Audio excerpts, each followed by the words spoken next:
살아 역사하신 하나님, 오늘도 하나님 앞에 나와서 우리가 함께 예배하고 기도로 하루를 시작하며 나아갑니다. 우리의 마음의 문을 열고 주님 앞에 나아갈 때에 성령 하나님 우리 마음 가운데 임재하여 주시고 세상의 모든 염려와 걱정으로부터 자유함을 얻는 시간이 될 수 있도록 인도하여 주시옵소서. 말씀 되신 예수 그리스도가 내 안에 살아계심을 깨닫게 하여 주시고 그 예수 그리스도와 함께 동행하며 세상 가운데 참된 평화를 누리며 전하며 살아가는 우리 모두가 될 수 있도록 인도하여 주시옵소서. 이끄시는 그 하나님께 이 시간을 맡겨드리며 살아계신 예수 그리스도 이름으로 간절히 기도드립니다. 아멘. 네, 하나님께서 오늘 우리에게 주신 말씀은 예레미야 34장 8절에서 22절까지 말씀입니다. 예레미야 34장 8절에서 22절까지의 말씀, 함께 읽도록 하겠습니다. 시드기야 왕이 예루살렘에 있는 모든 백성에게 자유를 선포하는 언약을 맺은 후에 여호와께로부터 예레미야에게 임한 말씀입니다.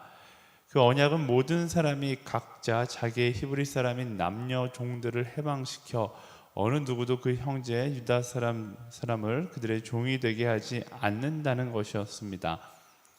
그리하여 이 언약에 동참한 모든 관료들과 모든 백성이 각각 자기의 남녀 종들을 해방시켜 더 이상 노예 상태로 있게 하지 않기로 하고 남녀 종들을 놓아주었습니다. 그러나 그들은 마음을 바꾸어 자기들이 해방한 남녀 종들을 데려와 다시 종으로 삼았습니다. 그때 여호와의 말씀이 여호와께로부터 예레미야에게 임해 말씀하셨습니다. 이스라엘의 하나님 여호와가 이렇게 말한다. 내가 너희 조상들을 이집트 땅 그들이 종이었던 집에서 이끌어내던 날 그들과 내가 언약을 맺었다. 7년째 되는 해에 너희는 너희에게 팔린 히브리 형제들을 풀어주어라. 그가 너를 6년 동안 섬겼으니 내가 그를 해방해야 한다. 그러나 너희 조상들은 내 말을 듣지도 않았고 귀를 기울이지도 않았다.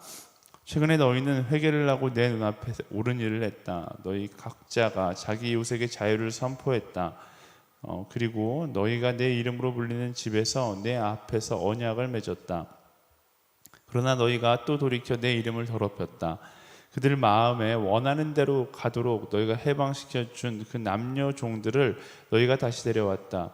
너희가 그들을 다시 종으로 삼아 너희의 종이 되게 했다. 그러므로 여호와가 이렇게 말한다. 너희가 내게 순종하지 않았다. 너희가 각각 자기의 형제와 이웃에게 자유를 선포하지 않았다. 보라, 내가 너희에게 자유를 선포해 칼과 전염병과 기근으로 죽게 할 것이다. 여호와의 말이다. 내가 너희를 세상의 모든 나라들의 두려움의 대상이 되게 할 것이다. 송아지를 둘로 자르고 그 조각 사이를 지나가며 내 앞에서 맺은 언약의 조항을 지키지 않고 내 언약을 어긴 사람들을, 곧 송아지 조각들 사이를 지나간 유다의 지도자들과 예루살렘의 지도자들, 내시들, 제사장들, 이 땅의 모든 백성을 내가 대적들의 손에, 그들의 목숨을 찾는 사람들의 손에 넘겨줄 것이다.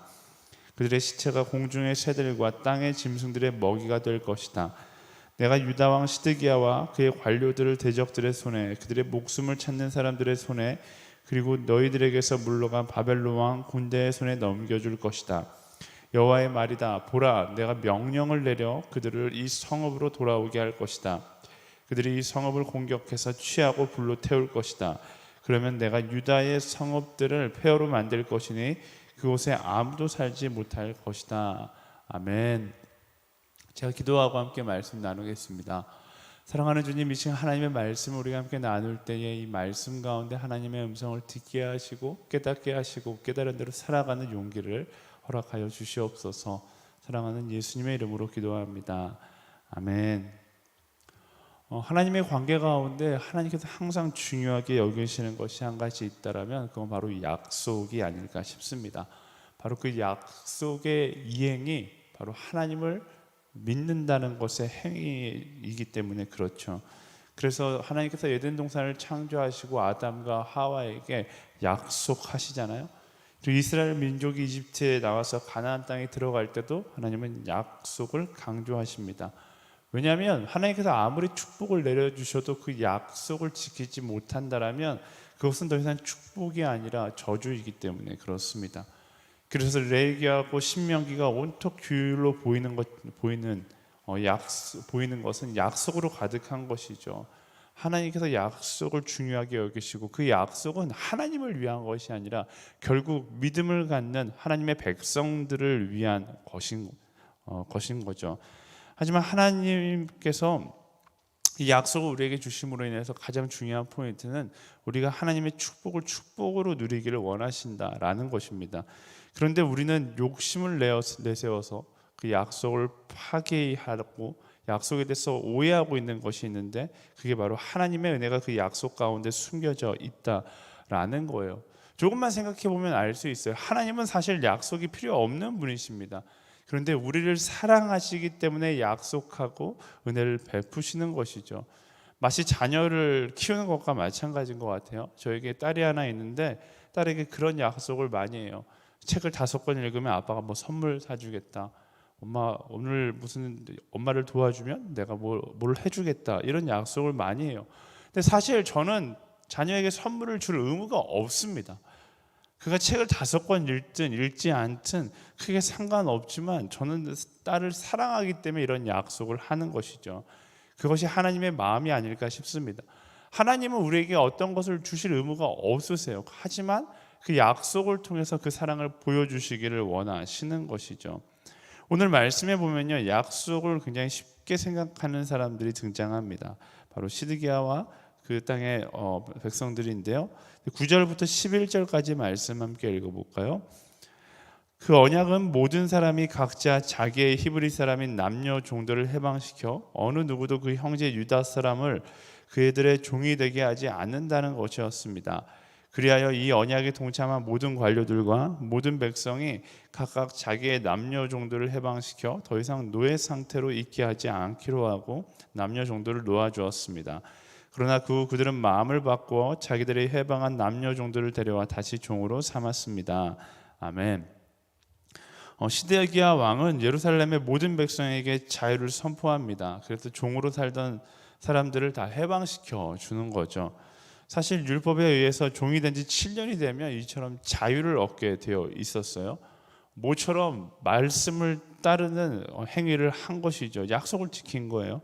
그래서 모든 관료들과 모든 백성이 이 율법에 따라서 종들을 해방시켜 줍니다. 하지만 역사적으로 봤을 때 지금 이 장면은 율법을 따른다는 허울만 있었을 뿐 어떻게 보면 자기의 유익을 위해서 율법을 이용하고 있는 거예요. 바벨론과의 전쟁을 코앞에 두고 있었기 때문에 노예의 신분으로 전쟁터에 내보낼 수 없었고 그들을 자유케 함으로 전쟁터에 내보내서 총알바지를 시킬 셈이었던 것이죠. 자신의 유익을 위해서 율법을 말씀을 갖다가 쓴 거예요. 그런데 바벨론과의 관계가 조금 좋아지자 그들의 마음을 바꾸기 시작합니다. 종이었던 그들을 다시 데려와서 종으로 삼는 거죠. 약속을 자기 마음대로 파기시켜 버린 거예요. 물론 이 장면에서 말씀은 기록되어 있지 않지만 이 파기를 위해서 여러 가지 예외의 조항을 만들었을 겁니다. 이들의 실수는 무엇인가? 말씀을 따라 살아간 것이 아니라 말씀을 끌고 다니는 그런 인생을 살고 있는 것이죠. 약속을 따라 살아가는 것이 아니라 나의 욕심을 위해서 약속을 자기 마음대로 변경하고 변화시켜가는 그런 모습을 지금 이 말씀 가운데서 발견할 수 있는 것입니다. 사실 많은 사람들이 이런 식의 신앙생활을 하며 살아갈 때가 있어요. 내가 생각하기에 내게 유익한 말씀, 내가 생각하기에 편한 대로 말씀을 보고 해석하고 그것이 옳다라고 이야기합니다. 말씀이 이야기하는 그 길을 쫓아 살아가는 것보다 내가 가는 길에 말씀을 끼워다 맞추는 것이죠. 그러다 보니까 신앙의 변질이 우후죽순 일어나는 거예요. 자유주의 신학이 그런 것이고 오늘날 도래하고 있는 많은 이단과 사이비들이 바로 이런 식으로 말씀을 해석하고 자기 생각대로 말씀을 끌고 가는 거예요. 많은 그리스도인들이 이단과 사이비와 자유주의 신학을 손가락질하고 있는데 그럼에도 불구하고 우리의 삶 가운데 이런 모습이 있는가? 나는 정말로 말씀을 따라 살아가는 사람인가 아니면 말씀을 끌고 다니는 사람인가? 우리는 한 번쯤 다시 내 모습을 뒤로 돌아볼 수 있는 사람이 되어야 하는 것입니다. 내가 생각하기에 편한 대로 말씀을 해석하고 편한 대로 말씀을 끌어당기다 보면 어느새 예수 그리스도는 계시지 않고 나의 욕심만 남아있는 신앙이 되어 있는 것을 발견하게 되는 거예요. 여러분 기억하십시오. 신앙이라는 것 자체가 나를 중심으로 살겠다는 것이 아닙니다. 내 중심적으로 살았던 그 욕심을 내려놓고 말씀이신 예수 그리스도를 중심으로 살아가겠다라고 결단하는 것이, 그것이 신앙이에요. 그것이 약속을 따라 살아가는 사람들의 모습인 것입니다. 약속을 끌고 갖다 붙이며 살아가는 사람이 아니라 약속을 따라, 말씀을 따라 살아가는 우리 모두가 되기를 예수 그리스도의 이름으로 축원합니다. 나의 생각, 나의 욕심이 우선되는 것이 아니라 언제나 말씀이 우선되고 내가 그 말씀을 따라 걸어가고 따라 살아가는 것이죠. 약속을 끌고 다니는 인생은 불안할 수밖에 없습니다. 내일에 대한 소망이 흐릿해 보일 수밖에 없어요. 왜냐하면 약속의 순전함을 잃어버렸기 때문에 그래요. 우리가 인생 가운데 불안해하는 이유, 내가 신앙을 가지고 있음에도 불구하고 불안해하는 이유는 내 마음 가운데, 나의 삶 가운데 말씀이 우선된 것이 아니라 여전히 나의 욕심과 나의 야망과 나의 생각이 우선되고 있다는 증거인 것이죠. 내 마음 가운데 그 약속을 향한 순전함을 잃지 않기 위해서 날마다 말씀을 마음에 새기고 온전히 온 마음 다해 말씀을 따라 살아갈 때 우리는 우리가 설명할 수 없는 그 불안함으로부터 벗어날 수 있는 것입니다. 그 순전함을 잃지 않는 한 사람, 말씀을 향한 갈망을 잃지 않는 한 사람으로 살아갈 수 있는 우리 모두가 되기를 예수 그리스도의 이름으로 축복합니다. 17절 말씀 함께 볼까요? 17절 말씀.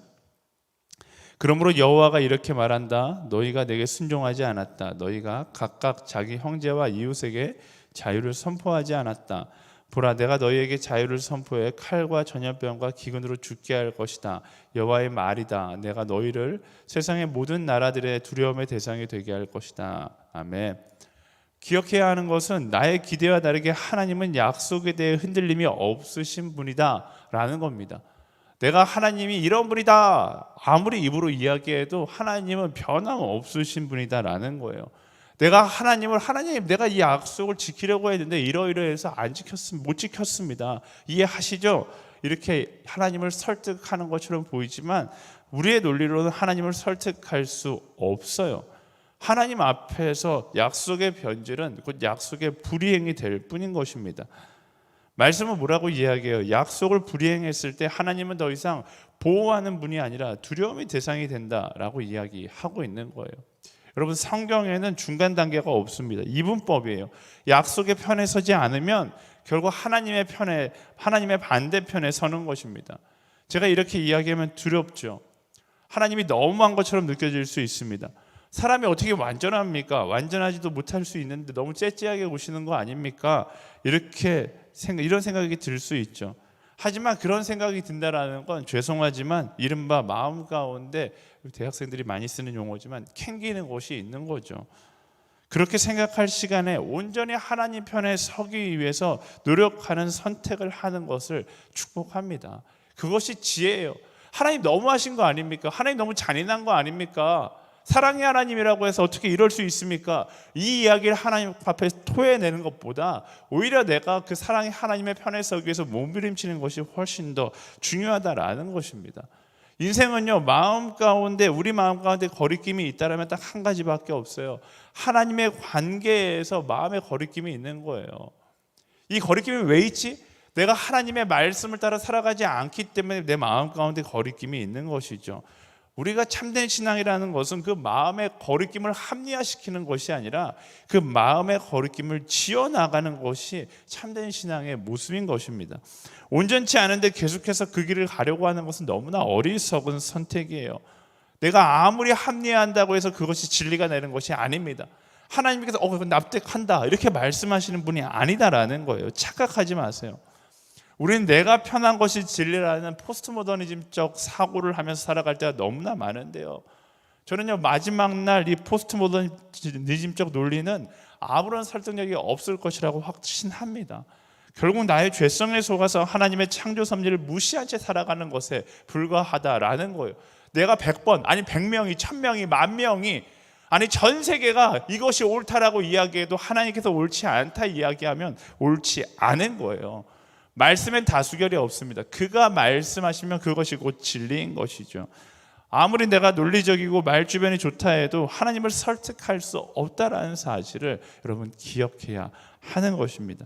18절부터 20절까지 말씀을 읽어볼까요? 송아지를 둘로 자르고 그 조각 사이를 지나가며 내 앞에서 맺은 언약의 조항을 지키지 않고 내 언약을 어긴 사람들을, 곧 송아지 조각들 사이를 지나간 유다의 지도자들과 예루살렘의 지도자들, 내시들, 제사장들, 이 땅의 모든 백성을 내가 대적들의 손에, 그들의 목숨을 찾는 사람들의 손에 넘겨줄 것이다. 그들의 시체가 공중의 새들과 땅의 짐승들의 먹이가 될 것이다. 아멘. 말씀은 명확하게 이야기합니다. 하나님은요, 우리의 변명을 듣지 않으세요. 듣는다 할지라도 그것은 그 변명에 설득되시는 분이 아니시다라는 겁니다. 누군가는 그런 하나님을 보면서 잔인하다 하면 이렇게 이야기할 수 있어요. 하나님은 사랑의 하나님 아니십니까? 어떻게 그럴 수 있어요? 그걸 아는 사람이 그토록 하나님을 무시한 채 살았을까요? 우리를 너무나 사랑하셔서 하나님은 우리 인생 가운데 지금 이 시간에도 수없이 많은 기회를 허락하세요. 지금 내 생명에 붙어있다는 것 자체가 하나님의 사랑의 증거죠. 하나님 너무 잔인하다는 것을 이야기하기 이전에 내가 하나님께 얼마나 잔인한지를 생각해야 하는 거예요. 그 사랑을 무시한 것은 결국 하나님의 선택이 아니라 우리의 어리석은 선택이다라는 것을 기억해야 하는 것입니다. 말씀은 이야기해요. 언약대로 언약을 지키지 않는 자는 결국 그 언약대로, 그 약속대로 마지막을 맞이하게 될 것이다 라고 이야기합니다. 많은 사람들이 사랑의 하나님을 이야기하며 세상에 그런 일은 없을 거라고 이야기하지만, 여러분, 세상의 소리에 그토록 귀 기울이면서 왜 말씀에 귀 기울이지 않을까요? 사랑하는 여러분, 세상의 소리에 귀 기울이기보다 말씀에 먼저 귀 기울이고 세상이 이야기하는 것을 따라가기 이전에 말씀을 먼저 따라갈 수 있는 우리 모두가 되기를 예수님의 이름으로 축원합니다. 말씀을 정리할게요. 사랑하는 여러분, 핑계대지 않는 인생으로 살아가는 거예요. 합리화하려 들지 말고 합리화할 것이 없는 인생을 살아가려고 노력하는 것이 그리스도인의 신앙의 모습인 것입니다. 많은 사람들이 내 신앙생활 가운데 합리화하려고 노력하거든요. 어리석은 행동이에요. 전 대학부에서 사역하다 보니까 대학생들이 끊임없이 질문해요. 거의 10년째 사역하는데 10년째 똑같은 질문들을 합니다. 술 마셔도 돼요? 혼전 순결은 왜 지켜야 하죠? 동성애가 죄인가요? 가끔 거짓말도 할 수 있는 것 아닌가요? 아주 사소한 이야기 하나하나씩 질문하는 친구들이 있습니다. 대학생들뿐만 아니라 자기 스스로에게 수없이 많은 질문들을 할 겁니다. 그런데요, 왜 그런 질문을 할까요? 우리는 우리 인생 가운데, 나의 하루 가운데 왜 그런 질문들을 할까요? 이건 해도 되지 않는가? 이 정도는 괜찮지 않는가? 그것은 결국 말씀을 떠나고자 하는 나의 죄된 의지에서 나오는 질문들인 거예요. 저는 이 질문들에 대해서 항상 단호하게 이야기합니다. 술 마셔도 돼요? 너 마시고 싶으니까 질문하는 거잖아. 혼전술교 꼭 지켜야 되는 건 것도 지키지 않고 싶으니까 지금 질문하는 거잖아. 그게 죄든 죄가 아니든 넌 지금 죄된 의지를 가지고 그 질문을 하고 있는 거야. 그걸 꺾는 것이 하나님께서 그걸 원하시는 거지. 저는 항상 이런 식으로 대답을 해줍니다. 사랑하는 여러분, 죄된 의지는 꺾는 것이 믿음이고 죄된 의지를 꺾어내는 것이 결단인 거예요. 여러분, 선택의 기로에 놓여 있습니다. 죄된 의지를 쫓아서 죄의 노예로 살아갈 것인지, 말씀을 따라서 하나님의 자녀로 살아갈 것인지, 여러분 오늘 어떤 선택을 하실 겁니까? 사단은 오늘도 수없이 많은 질문들을 우리 안에 던지게 될 것입니다. 어떤 삶을 살아가야 돼요? 그 질문에 귀를 막고 말씀을 따라 살아가기를 결단하는 삶을 살아가야 하는 것입니다. 사소한 것 하나하나가 그래요. 여러분들 지금 질문 하나를 뚫고서 지금 왔잖아요. 아침에 일어날까 말까, 그 질문을 뚫고 말씀을 선택했잖아요. 그것이 그리스도인의 신앙의 모습인 것이죠. 사단이 던지는 질문에 예스라고 대답하는 것이 아니라 거절하고 말씀을 따라, 말씀이 이야기하는 그 약속을 따라 나아갈 수 있는 그런 믿음의 삶, 참된 신앙의 삶, 그 삶을 살아갈 수 있는 우리 모두가 되기를 예수님의 이름으로 축원합니다. 이 아침에 우리 함께 기도하면서 나아가기를 소망하는데요, 하나님, 우리 마음 가운데 합리화하고자 하는, 말씀에 대해 합리화하고자 하는 모든 욕심들을 다 내려놓고 말씀에 온전히 순종하기를 결단하며 나아가기를 소망합니다.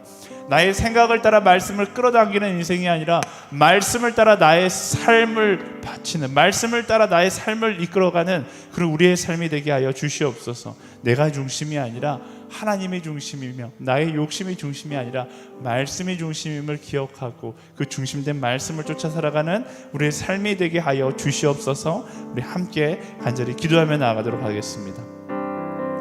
살아 역사하신 하나님, 그 말씀을 쫓아 살아가는 우리가 되기를 소망합니다. 우리 삶 가운데 두려움과 절망과 불평과 슬픔이 있는 이유, 우리가 말씀을 따라 나의 생각과 나의 욕심을 따라 살아갔기 때문입니다. 주님, 나의 욕심을 따라 살아가고자 하는 죄된 의지를 꺾어내고 말씀을 쫓아 살아가기로 결단하며 나아가는 믿음의 사람들이 되게 하여 주시옵소서. 더 이상 죄의 노예로 살아가는 것이 아니라 하나님의 자녀로 살아갈 수 있는 우리 모두가 되게 하여 주시옵소서. 우리 안에 참된 결단이 있기를 소망합니다. 내 안에 참된 결단이 있기를 소망합니다. 세상에서 우리의 귀 기울이며 살아가는 것이 아니라 말씀에 귀 기울이며 말씀이 이끄는 대로 나아갈 수 있는 우리가 될 수 있도록 역사하여 주시옵소서. 수없이 많은 내 욕심의 질문들이 있습니다. 말씀에 대해 합리화하고 싶어하는 나의 욕구가 있습니다. 하나님, 그것들을 꺾어내고 말씀하신 대로 우리와 약속하신 그대로 우리가 순종하며 나아갈 수 있도록 인도하여 주시옵소서. 나의 생각이 우선되는 것이 아니라 예수 그리스도가 우선되고 말씀이 우선되며 하나님이 우선되는 참된 신앙을 가지며 나아갈 수 있도록 인도하여 주시옵소서. 헛된 뜨거움을 가지고 살아가지 않게 하여 주시고 참된 아버지 말씀 안에서의 불타오르는 한 사람의 인생으로 살아갈 수 있도록 인도하여 주시옵소서. 우리의 기도가 말씀 안에서 불타오를 수 있게 하여 주시고 우리의 삶이 하나님의 그 약속의 테두리 안에서 불타오를 수 있도록 인도하여 주시옵소서. 이끄시는 하나님께 우리의 삶, 우리의 마음을 드리며 나아가오니 주님 통치하여 주시고 인도하여 주시옵소서. 우리 한 번 더 기도하며 나아갈 때 이 나라와 민족을 위해서 함께 기도하며 나아가기 원합니다. 이 나라와 민족이 자기의 뜻대로 자기의 생각대로 나아가는 것이 아니라 하나님 말씀을 따라 예수 그리스도를 따라 나아가는 나라와 민족 될 수 있도록 인도하여 주시옵소서. 자기 생각대로 살아갈 때 우리 결국 죄된 인생을 살아갈 수밖에 없습니다. 죄를 만들어내는, 죄를 양산해내는 나라와 민족이 되는 것이 아니라 말씀 가운데 사랑을 낳고 예수 그리스도의 그 마음을 품을 수 있는 나라가 될 수 있도록 인도하여 주시옵소서. 우리 나라와 민족을 위하여 함께 간절히 기도하며 나아가도록 하겠습니다. 하나님, 이 나라와 민족이 어려운 시기를 경험하고 있습니다. 이 시기를 경험하면서 우리가 깨달아야 되는 것은 하나님께서 우리에게 무엇을 원하시는지, 그 말씀을 따라 나아가는 것을 원하시는 것을 우리가 기억하게 하여 주시옵소서. 너무나 많은 야망과 욕심에 이끌려서 우리가 아버지 올바른 길을 행하지 못하고 거짓된 길고 아버지 세상의 죄된 길을 걸어갈 때가 너무나 많습니다. 아버지, 이 시간들을 통하여 회개하게 하여 주시고 하나님 앞에 다시금 엎드릴 수 있는 나라와 민족이 될 수 있도록 역사하여 주시옵소서. 주님, 이 나라를 주님께 올려드리며 나아갑니다. 주님께서 통치하여 주시고 주님께서 인도하여 주시옵소서. 사람의 생각에 따라 좌지우지되는 것이 아니라 그 말씀을 따라가는 나라가 되게 하여 주시고 그 말씀에 붙잡혀 아멘으로 순종하며 나아가는 나라 민족이 될 수 있도록 인도하여 주시옵소서.